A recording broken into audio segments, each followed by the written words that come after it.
এজন বিধায়কে কৈছে যে যদি মিয়া আৰু মুছলমানৰ লগত এনেকৈ লাগি থাকে তেতিয়াহ'লে শৃংখলহে যাব লাগিব অসম এৰি ইয়াৰ পৰা মিয়া আৰু মুছলমান নাযায় শৃংখলে মিয়া আৰু মুছলমানক খেদি বহুত জঘন্য কাম কৰিছে সি বিদেশীক খেদিব লাগে আৰু মিয়া আৰু মুছলমানক খেদিবলৈ আহিছে সেইকাৰণে অসমখন এৰি সিহঁতি নহয় শৃংখল যাব লাগিব কোনজন বিধায়কসকলে এই কথাষাৰ শুনকচোন তুমি বাংলাদেশি খেদা কোনো আপত্তি নেই বাংলাদেশি তুমি বাংলাদেশি মুসলমান কিয় কোৱা মিয়া মুসলমান কিয় কোৱা হ্যাঁ তুমি কোৱা বাংলাদেশি আমি ইয়াৰ পৰা খেদিম উজনিৰ পৰা বাংলাদেশি খেদিম আমিও নামনিৰ পৰা বাংলাদেশি খেদিম তুমি কি কৰি আছা আমাৰ জাতিটোক টাৰ্গেট কৰি আছা মুছলমানক টাৰ্গেট কৰি আছা মুছলমানৰ নাম লৈ আছা এইটো কিন্তু ঠিক হোৱা নাই তুমি কিন্তু তুমি নিজে পলাব লাগিব কিন্তু যেতিয়া মুছলমান উত্তেজনা হৈ যাব যেতিয়া আমাৰ মুছলিম সাহিত্য শাসিত পৰিষদৰ পৰা আমি আৰম্ভ কৰিম তেতিয়া কিন্তু তুমি অসম এৰি পলাবা এইটো তোমাক মই ৱাৰ্ণিং দিছো অকেই দিছো কিন্তু চলিয়া আইন শৃংখলা চলিয়া তোমাক কিন্তু মই ৱাৰ্ণিং দিছো সাৱধানে থাকিবা এনেকৈ অত্যাচাৰ নকৰিবা মুছলমানৰ ওপৰত উজনত যদি কোনো মুছলমান দুখীয়া ৰাইজক যদি অত্যাচাৰ কৰা হয় বাৰ বাৰ কিন্তু তুমি এইবিলাক কথা কৈ আছা তেতিয়া শিলাদিত্য হৈছে এজন বাংলাদেশী শিলাদিত্যহে যাব লাগিব অসমৰ পৰা তেওঁলোকে মাতি আনিছে আমাৰ ভাইৰ মাজলৈ এটা মানে বিভেদৰ সৃষ্টি কৰিবৰ কাৰণে ৰাজনীতি কৰিছে আনহাতে হিমন্ত বিশ্ব শৰ্মাই উজনিৰ যে ভেটি দুৰ্গ খহি গ'ল সেইকাৰণে উজনিত কেনেকৈ তাৰমানে তেওঁ প্ৰতিষ্ঠিত হ'ব পাৰে সেইকাৰণে ভাইৰ মাজত হিন্দু আৰু মুছলমানৰ মাজত এই কাজিয়াখন লগাইছে শুনকচোন তেওঁলোকে কি কয় তেওঁলোকে ভকেবুলাৰীত যিবিলাক শব্দ সোমাই দিছে তেওঁলোকে প্ৰেক্টিকেলি কেতিয়াও এইবিলাকক দেখা নাই আপুনি বেয়া নাপাব আপোনাক মই সন্মান সহকাৰে কৈছোঁ যে আপোনাৰ শিৱসাগৰতে হওক যোৰহাটে হওক চৰাইদেউতে দিয়া হৈছে যিসকল টাই আহোম ছাত্ৰ সন্থা হওক বা অন্যান্য উজনি অসমত চাওক ডাঙৰ ডাঙৰ দিল থকা মানুহ আছে তাতে অসমত বিশেষভাৱে আহোম জনগোষ্ঠীটোক আহোম জাতিটোক যেনেকুৱাকৈ তেওঁলোক লিবাৰেল ষ্টেণ্ড তেওঁলোকে অসমৰ জনজীৱনত বিগত সময়ত লৈ আহিছিল অন্য বহুত জনগোষ্ঠীৰ মাজত সেইটো কম আছে আৰু সেইখন অসমৰ উজনি অসমৰ মানুহৰ ওপৰত আমাৰ বিশ্বাস আছে তেওঁলোকে দেখাই গৈছে ইতিহাসত তেওঁলোক নেতৃত্ব ল'ব পৰা জাতি আৰু আজি কিজানি ক'ৰবাত অকণমান বুজাৰ ভুল হৈছে কিজানি এই মানুহখিনিক চিনাক্তকৰণত ভুল হৈছে যাৰ কাৰণে এনেকুৱা এটা মিছ আৰু মানে বিজেপিৰ ষ্টেণ্ডটো আগৰ পৰাই তেওঁলোকে ক্লিয়াৰ কৰি থৈ দিছিল তেওঁলোকে আগৰ পৰাই ক্লিয়াৰ কৰিছে এতিয়া অসমত হিমন্ত বিশ্ব শৰ্মা অহাৰ পাছৰ পৰা অলপমান পৰিৱেশটো আৰু অলপ কিছু সুকীয়া হৈ যায় বেলেগ কথা কিন্তু বিজেপিৰ ষ্টেণ্ডটো আগৰ পৰাই ক্লিয়াৰ ক'ৰবাত আনটো পক্ষৰ পৰা আৰু ক'ৰবাত কিবা প্ৰৰোচনামূলক কাম কাজ হৈ আছে নেকি যাৰ ফলত বিজেপিয়ে বাৰম্বাৰ এইখিনি দাবী কৰিবলৈ তেওঁলোকে সুযোগ পাই আছে যদি তেওঁলোকে সঁচাকৈয়ে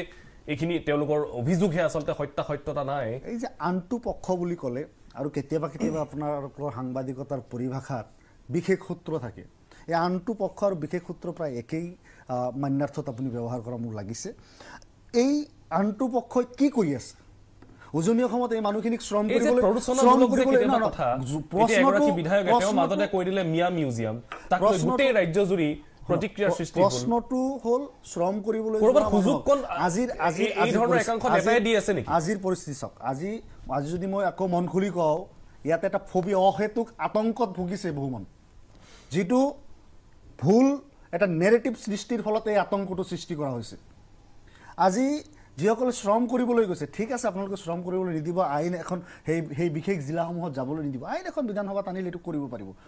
তেওঁলোকে তাৰপিছত আৰ্টিকল 14-19 ভাইলেশ্যন হৈছে এইটো পিছৰ কথা আহিব কিন্তু আজি কোনোবাই কাম কৰিবলৈ যোৱা মানুহটোক মাছ বেপাৰ কৰিবলৈ যোৱা মানুহটোক যদি মৰিয়াই খেদা হয় আজি চৰাইদেউত স্কিল ডেভেলপমেণ্টৰ কামৰ কনষ্ট্ৰাকশ্যনৰ কামত যোৱা সেই লেবাৰসকলক বৰপেটা জিলাৰ মানুহক পিটিৰ চাল উঠাই দিয়া হৈছে 15 লাখ টকা ঠিকাদাৰ ময়ূৰৰ ওচৰত পাবলৈ হৈছে ময়ূৰ বৰগোহাঁই কোন অসমৰ মানুহে নাজানে মুখ্যমন্ত্ৰী পিছে ঘূৰি থকাজন ময়ূৰ বৰগোহাঁই নহয় জানো কাৰিন ৰাতি ভাতখন সংঘাতটো বিশেষভাৱে বিজেপিৰ পৃষ্ঠপোষকতাত ৰচনা হৈছে আৰু যাৰ যাতে হিমন্ত তেওঁৰ প্ৰতি কৰিব পাৰে আৰু সেই বিতৃষ্ণা বা তেওঁৰ একচেপ্টেন্সটো যাতে গ্ৰ' কৰিব তেওঁক যাতে এই বেলেগ কোনো দৃষ্টিভংগীৰে মানুহে নাচায় যে তেওঁ নামনিৰ গুৱাহাটীৰ ইফালৰ মানুহ শিলাদিত্যদেৱ বিজেপিয়ে হওক বা যিটো অভিযোগ উত্থাপন কৰিছে যে বিজেপিয়ে হওক বা মুখ্যমন্ত্ৰীয়ে হওক নিজৰ ৰাজনৈতিক অধিকাৰ বা নিজৰ ৰাজনৈতিক স্বাৰ্থৰ কাৰণে অসমখন জ্বলাবলৈ এই গোটেই কামখিনি কৰি আছে কি স্বাৰ্থ হ'ব পাৰে চৰকাৰ আমাৰ আছে কেন্দ্ৰত আমাৰ চৰকাৰ এইবাৰ লোকসভা ইলেকশ্যনত আমি 50 সিটৰ অধিক আমি চাব গ'লে আমি জিকিছো আমাৰ কাৰণে কোনো থ্ৰেট ফেক্টৰ নহয় ইয়াতে কোনো ৰেচ নাই নো কম্পিটিশ্যন কথাটো হৈছে আমাৰ যিসকল হিন্দু সনাতনী মানুহসকল আজি ইয়াতে উপস্থিত আছে তেওঁলোকক মই খালি এটাই প্ৰশ্ন কৰিব বিচাৰিছো মইও তেওঁলোকৰ লগত আছো মই তেওঁলোকে যদি অসম মৰম কৰিছে ভাল পাইছে মইও অসমৰ সন্তান কিন্তু এটা কথা ঠিক এটো তেওঁলোকে স্বীকাৰ কৰে না নাই যে অসমৰ আজি মুছলিম পপুলেশ্যন 40% হ'ল আৰু আগন্তুক 10 বছৰ পিছত গৈ এটো 50% হ'ব তেওঁলোকে এটো মানি ল'ব নে নল'ব হেতু আমি এই প্ৰশ্নটো মই তেওঁলোকৰ পৰা জানিব বিচাৰিছো বাকি মই আশৰাফুল হক সিকদাৰ হক তেওঁলোকৰ তো ভাষা সমাজত কি আছে আমি ডিভাইডেড হাউস এতিয়া লাচিত থানা এটা ভাৰ্সন ক'ব কংগ্ৰেছৰ আমাৰ যিসকল এতিয়া প্ৰতিনিধি আছে তেওঁ এটা ভাৰ্সন আছে আমাৰ যিসকল ব্যৱসায় কৰিছে তেওঁলোকে এটা ভাৰ্সন তেওঁলোকক সুধিছো যে অসমত 40% আশৰাফুল হুছেইন ডাঙৰীয়া সুধিছে যে কোনো শ্ৰম কৰিবলৈ গৈছে তাত অসুবিধাটো ক'ত